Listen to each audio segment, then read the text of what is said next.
And at the moment, we're sitting here, and you're a little bit late because of what's going on with Extinction Rebellion. What do you think of what they're doing? I think it's brilliant. I was very happy to be late and stuck in traffic because of Extinction Rebellion. I think they're right. We have to do something, don't we? What about people who will think they're trying to get to work, they've made their point, they want to get on with their lives, because of course there's that point of view. There is that point of view, but we do have to do something. And you know, I think as long as it's peaceful protest, I'm all for peaceful protest. And we do need a transport system that isn't polluting our atmosphere. It says that just because you are the Prime Minister, that doesn't mean you're allowed to make things up. Yes. And apparently that got a cheer at Sundance. Do you think this has a sort of resonance, perhaps, in the times we're living now? I mean, yes, it absolutely does. Of course, we all know that we're living at a point where many politicians across the world don't feel that they have to speak the truth, and that there certainly aren't any repercussions if they are known to have lied. I think accountability is very important. I think speaking the truth to the public is very important. And I think that there should be accountability if we do know that our politicians have been lying and have known that they've been lying.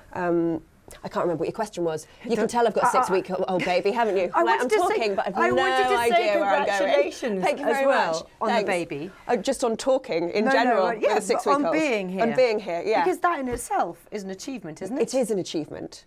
Thank you. You've also wrote that essay, didn't you, about being a mum, and that was very honest. It was, wasn't it? Yeah. Yeah. What are the main issues that you know? First of all, you talked about the expectations on being a mum, and you're only 6 weeks after the next one. So yeah.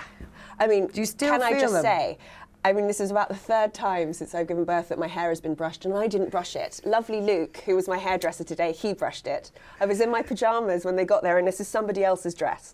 So it's all smoke and mirrors today, which I'm super happy about, but I've just sort of been led here. And I've got 6 hours, so this is my work day. I've got 6 hours from when I left the house to when I get back. I've pumped for those 3, I just pumped then as well.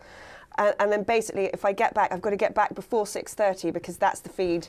That it's going to be fine. We're going to make it. I'm looking at my watch. The only thing that might mean that we don't make it is the Extinction Rebellion. But me and my husband have talked about this, and we're like, well, that's it. That's okay. So there is a bit of extra milk, which I'd love not to use because it's in the freezer, and that could be tricky. But it is there.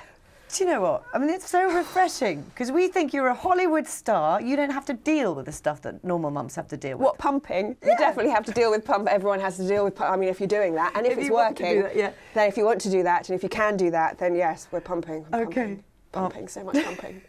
Good on you. Thanks. Good on you. Yeah. And so, what's your advice to people out there? You who don't have makeup artists, who don't have people who can do this. Then you should still be in your pyjamas, and don't brush your hair. And let the house be a complete mess, and only see people who are going to bring you food. This has been what we've done for the last. This is like, okay, if you're coming round, bring food. It's World Mental Health Day today, isn't it? Oh, there you go. Yeah. I didn't know that. Well, because you've been in your pyjamas, which is totally fine. Yes, thanks. You've talked a little bit about your own mental health in the past and having kind of serious issues with PTSD. How are you now? Pretty good. At the moment, today, touch wood, making no predictions for the future. I mean, look, I think what's been wonderful in all of the awareness around mental health is that people are now talking about it, and I think everybody, including me, that can look so glossy in a television interview, can go. I've absolutely had times in my life where I've been on the floor and I haven't been able to cope, and I've been really fortunate that I could afford to get the help that I needed, and if I needed that help again, I could afford to do that. Now, again, if you want to go, I think it's necessary that mental health services within the NHS should be ring-fenced so that everybody can do that. I'm lucky because I can afford to do that. But I think equally it's very important that even these shiny people that are on television do say this is a front. And obviously there are times when you fall down, and it is possible to pick yourself up again if you have the right help. I want to talk to you about going back to work as a mum as well, because you've talked a little bit about that. Do you think there's, it's super hard for women, harder than for men? Yeah, I think it's harder than for men because I think still the children fall on women, the care of children fall on women more than they do on men. And I think equally you walk into a job as a woman and your employer is very much going, have you got childcare? Are you going to have to run out because the kid is ill? And they're not doing that with men who are fathers because they're basically going, your wife, girlfriend, the mother of your children will look after them. You're not on social media, are you? No. Look at your face, the joy in that face. So much joy, I know. Forward wind, you know, your children are tiny, tiny little things. One day they might want to be. Oh no. What will you do about it? I have no idea. And also, you know, we don't know where we're going to be with social media at that point, do we? I mean, I think at that point where that discussion comes up, I'll look and see what it is and probably join social media so that I can stalk them online and stalk any comment that's coming their way and, you know, be one of those. The wonderful thing when I was a teenager was that anything that was bad that was happening at school stayed at school.